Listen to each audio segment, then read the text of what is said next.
ஓய்வு நாளில் ஆண்டவர் உங்களை ஆசீர்வதிப்பாராக.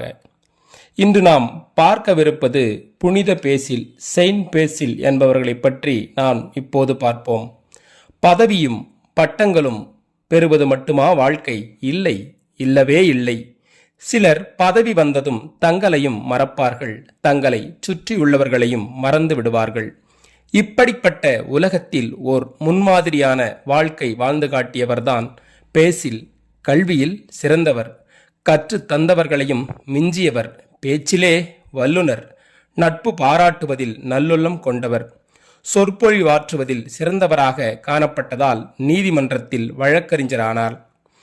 புகழும் செல்வமும் அவரை தேடி வந்தன, பல பதவிகளும் அவரை நாடி வந்தன.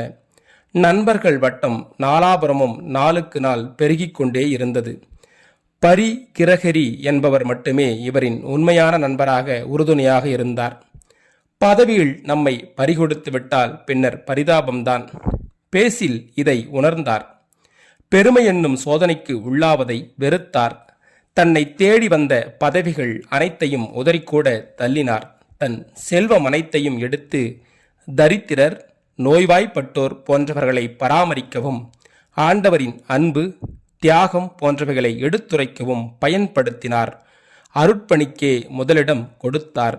வழக்கறிஞர் தொழிலை விட்டு துறவரம் பூண்டார். ஏழைகளை அரவணைத்து அவர்களுக்கு பலவித உதவிகளையும் செய்து வந்தார்.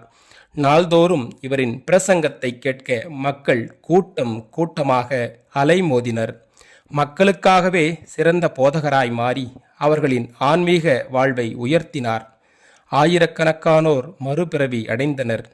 அப்படிப்பட்ட மக்களுக்காகவே வாழ்ந்த இம்மாமனிதரை இந்த நாளில், சுயநலமில்லா வாழ்க்கை வாழ்ந்த இந்த மாமனிதரை இந்த நாளில் போற்றுவோம். தாழ்மையுள்ளவர்களுக்கே தேவன் கிருபை அளிக்கிறார், மனுஷரால் கூடாதவைகள் தேவனால் கூடும் என்று சொன்னார். அப்படிப்பட்ட இந்த புனித பேசில் அவருடைய தியாக உள்ளத்தைப் போல் நாமும் கர்த்தருக்குள் நாளுக்கு நாள் வளருவோம். ஜபம்.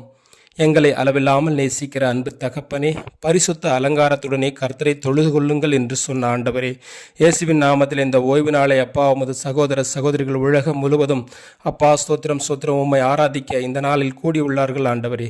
அவர்களுடைய கவலைகளையும் கண்ணீர்களையும் பாவங்களையும் இயேசுவின் நாமத்திலே போக்கி அவர்களுக்கு ஒரு மறு வாழ்வையும் ஒரு மறுமலர்ச்சியும் வாழ்க்கையில் தருவீராக தகப்பனே. மனுஷரால் கூடாதவைகள் தேவனால் மட்டுமே கூடும் ஆண்டவரே.